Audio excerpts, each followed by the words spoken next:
রাধে রাধে সকল ভক্তবৃন্দ। Happy new year. নতুন বছর সবার যাতে ভালো কাটে, ভগবানের চরণে সকল জীব জগতের উদ্দেশ্যে সকলের মঙ্গল কামনায় আমি আবারও জানাচ্ছি যে আপনাদের নতুন বছর সবার যেন ভালো কাটে। ভগবানের চরণে এই মঙ্গল কামনা করে আজকের ভিডিও আমি শুরু করছি। সকলে ভালো আছেন? হরে কৃষ্ণ কৃষ্ণ কৃষ্ণ হরে হরে, হরে রাম রাম রাম হরে হরে। তো সামনেই আসছে সফলা একাদশী, নতুন বছর 2024। এই নতুন বছরের প্রথম একাদশী হচ্ছে সফলা একাদশী। নাম শুনেই সবাই বুঝতে পারছেন যে নতুন বছরের এই প্রথম সফলা একাদশী। এই একাদশী ব্রত আমার সকল ভক্তমণ্ডলী যদি করেন, সকল ভক্তমণ্ডলী তো অবশ্যই একাদশী ব্রত পালন করেন। তো যারা করেননি, এই সফলা একাদশী থেকে একাদশী ব্রত শুরু করুন। তাহলে বুঝতেই পারছেন একাদশীর নাম অনুযায়ী এই একাদশী ব্রত যদি আপনারা সবাই করেন, তাহলে আপনাদের সকল স্বপ্ন, সকল আশা পূরণ হবে এবং এই একাদশীতেই আপনাদের সব কিছুই সফলতা অর্জন হবে। যে কাজেই নামবেন সে কাজ করলে আপনি সফল অর্জন করবেন।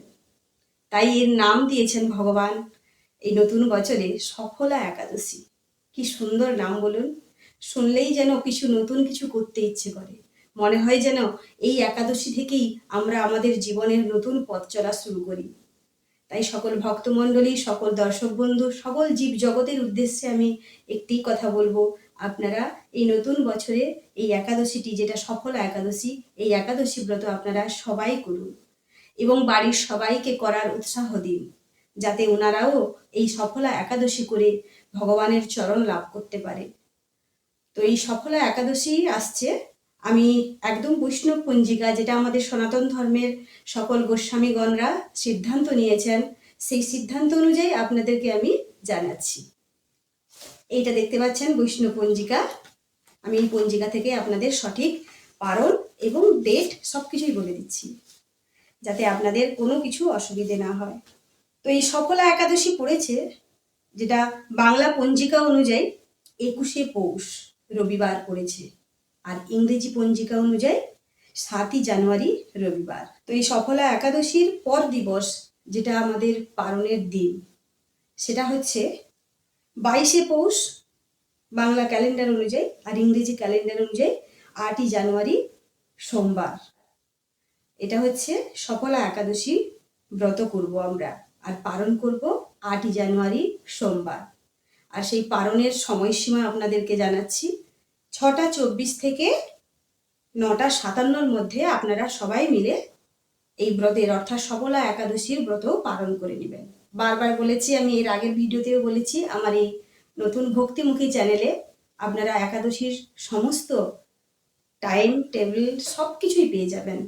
তাই আমি এর আগের ভিডিওগুলোতে বলেছি একাদশীতে, যে আপনারা একাদশী ব্রতের থেকে একাদশী ব্রতের পালন অনেক মাহাত্ম্যপূর্ণ। তাই ভগবানের চরণে ভগবানকে সন্তুষ্ট বিধানের জন্য আমরা যে একাদশী ব্রত করি, সেটা যখন পালনের মধ্যে বা পালনের যে সময়সীমা থাকে, সেটার মধ্যে যদি আমরা ব্রত পালন না করি, তাহলে ব্রত করাটা বৃথা হয়ে যায়। তাই সকল ভক্তবৃন্দ, আপনারা সময়ের মধ্যে ব্রত পালন করে নেবেন। ভগবানের সেবা 5 মিনিট দেরি হলে হবে, কিন্তু একাদশী ব্রতের পালন যেন সঠিক সময়ের মধ্যে করে নেওয়া হয়। তাই আপনারা সবাই করে নেবেন।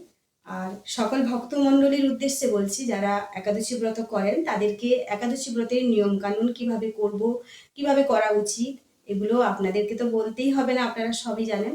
তো যারা নতুন ভক্তবৃন্দ, এই নতুন বছরে এই নতুন সফল একাদশী ব্রত করবেন ভাবছেন কেন, অবশ্যই করবেন। তো ওনাদের উদ্দেশ্যে আমি বলছি, আমার এই চ্যানেল ভক্তিমুখী, এই চ্যানেলের সঙ্গে আপনারা সবাই যুক্ত হন। এই চ্যানেলের মাধ্যমে আপনারা সমস্ত তথ্য পেয়ে যাবেন একাদশী। এছাড়াও ভগবানের বিভিন্ন খুব সুন্দর সুন্দর লীলা কাহিনী, ভাগবত পাঠ, গীতা পাঠ এবং নিত্য কিভাবে ভগবানের সেবা পুজো করা যায় সংসারে থেকে কতটা সহজভাবে, সব কিছুই আপনাদের সঙ্গে আমি শেয়ার করব। তাই চ্যানেলটির সঙ্গে সবাই যুক্ত হন। তো যে কোনো একাদশী ব্রত করতে গেলে সব থেকে গুরুত্বপূর্ণ পয়েন্ট হচ্ছে কি খাবো।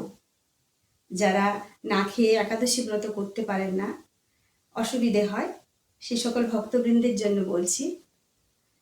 অনেক ভক্তবৃন্দ কঠিনভাবেও একাদশী ব্রত করেন, নির্জলা ব্রতও করা হয়, অনেকেই করেন। তো বেশিরভাগ ভক্তবৃন্দ অল্প কিছু প্রসাদ পেতে চান একাদশীর দিনে, তাহলে ওনাদের একাদশী ব্রতটা করতে সুবিধে হয়।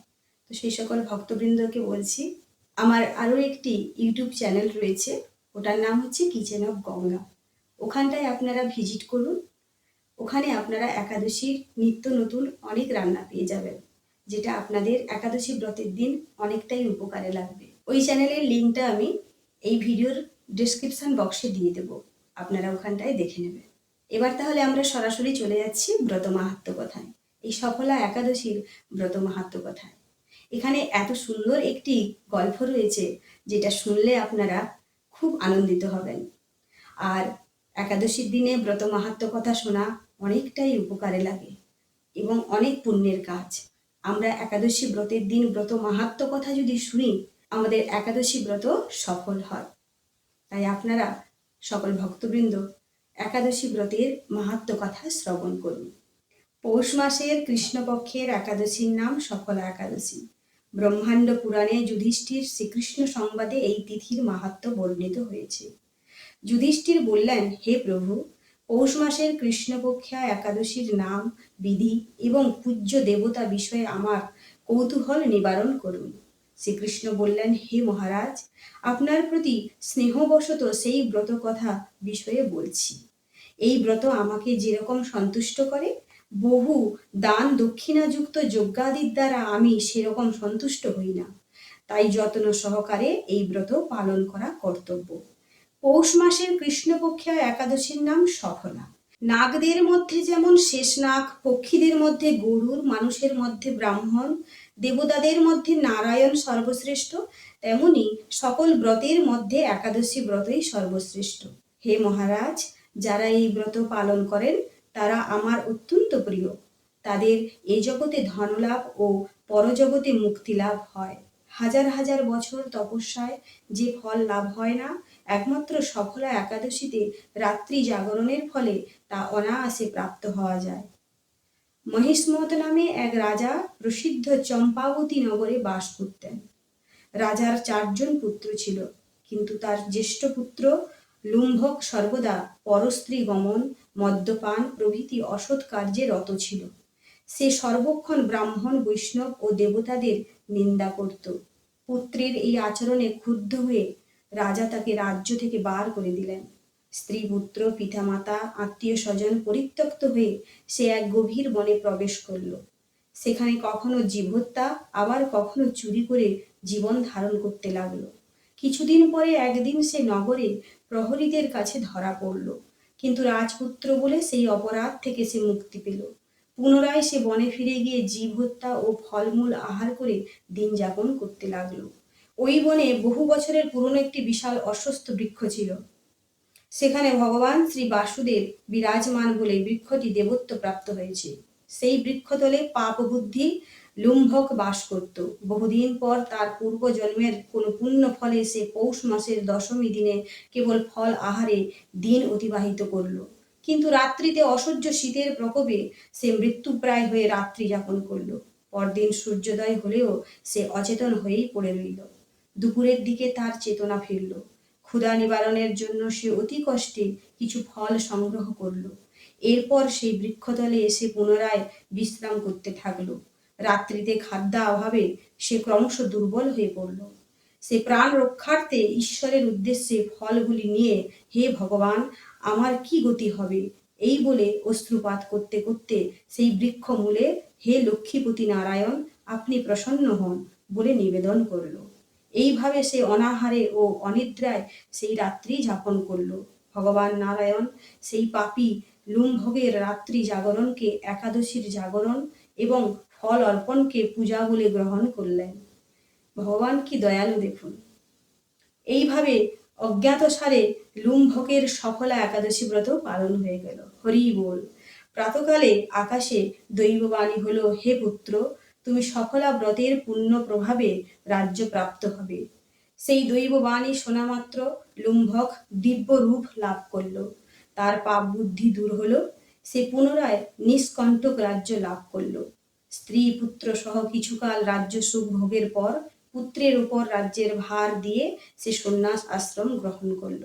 অবশেষে মৃত্যুকালে সে অশোক অভয় ভগবানের কাছে ফিরে গেল।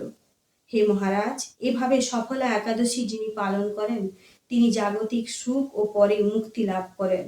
এই ব্রতে যারা শ্রদ্ধাশীল তারাই ধন্য, তাদের জন্ম সার্থক, এতে কোনো সন্দেহ নেই। এই ব্রত পাঠ ও শ্রবণে মানুষের রাজসূহ যজ্ঞের ফল লাভ হয়। এই রাজসূহ যজ্ঞ কিন্তু যুধিষ্ঠির মহারাজ করেছিলেন। এটি মহাযজ্ঞ, অনেক মূল্যবান জিনিস দিয়ে এই যজ্ঞ করা হয়। তো সেই যজ্ঞের ফল আমরা পেয়ে যাব এই সফলা একাদশী যদি করি। তো এই ছিল সফলা একাদশীর ব্রত মাহাত্ম্য কথা। আপনারা শ্রবণ করলেন আর আমি আপনাদেরকে শ্রবণ করালাম, উভয়েরই একই ফল অর্জন হলো। এবার আমি বিভিন্ন স্থানের একাদশীর সময়সূচি স্ক্রিনে দিয়ে দিচ্ছি, আপনারা দেখে নিন। আপনারা দেখে নিতে পারেন বা ওখান থেকে নোট করে নিতে পারেন।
একাদশী ব্রত পালন করবেন সকল ভক্তবৃন্দ। আর একাদশীর দিনে আপনারা বেশি বেশি করে হরিনাম করবেন, ভগবানের নাম গুণগান করবেন, যতটা সম্ভব গীতা পাঠ করবেন। ওই দিন যারা দীক্ষিত ভক্তবৃন্দ তারা 16 মালা জপ করবেন, পারেন তো আরো বেশি করতে পারেন। আর যারা দীক্ষিত ভক্ত নন তারা করমালা করবেন, এমনি হরিনাম করবেন। মোটামুটি ভগবানের কাছে যতটা থাকা যায় কিংবা ভগবানের গুণগান করা যায় সেই চেষ্টাই করব আমরা একাদশীর দিনে। আমাদের একটি উদ্দেশ্য ওই দিন ভগবানকে সন্তুষ্ট করা। ভগবান তো একাদশী করেন না, ভগবানকে সন্তুষ্ট করার জন্য আমরা ব্রত করি। যারা নতুন ভক্তবৃন্দ আমি ওনাদের উদ্দেশ্যে বলছি, আপনারা খেয়ে একাদশী করুন, একাদশী ছাড়বেন না। একাদশীর দিনে অনেক খাবার রয়েছে, বাদাম সেদ্ধ, আলু সেদ্ধ, পেঁপে সেদ্ধ। তো আমার ওই চ্যানেলে যাবেন, ওখানে আপনারা অনেক রকম একাদশী রান্না পেয়ে যাবেন। একাদশীর দিনে ওই সকল রান্না করে আপনারা একাদশী ব্রত করবেন। একাদশী এমনই একটি ব্রত যে ব্রত যে কোনো অবস্থাতে করা যায়, সূচি অসুচি এর মধ্যে কোনো পড়ে না। তাই আপনারা একাদশী ব্রত কি করব কি করব না এগুলো না ভেবে একাদশী ব্রত করুন। তাহলে ভক্তবৃন্দ, আজকের মতন আমি ভিডিও এখানেই শেষ করছি। আপনারা সকলেও একাদশী ব্রত করুন, সকলে ভালো থাকুন, নতুন বছর আপনাদের ভালো কাটুক। আর সফলা একাদশী ব্রত সবাই মিলে করুন, আপনারা অবশ্যই সফল হবেন। আজকের মতন ভিডিও আমি এখানেই শেষ করছি। সকলে ভালো থাকবেন, দেখা হচ্ছে পরবর্তী পর্বে। হরে কৃষ্ণ কৃষ্ণ কৃষ্ণ হরে হরে, হরে রাম রাম রাম হরে হরে। রাধে রাধে।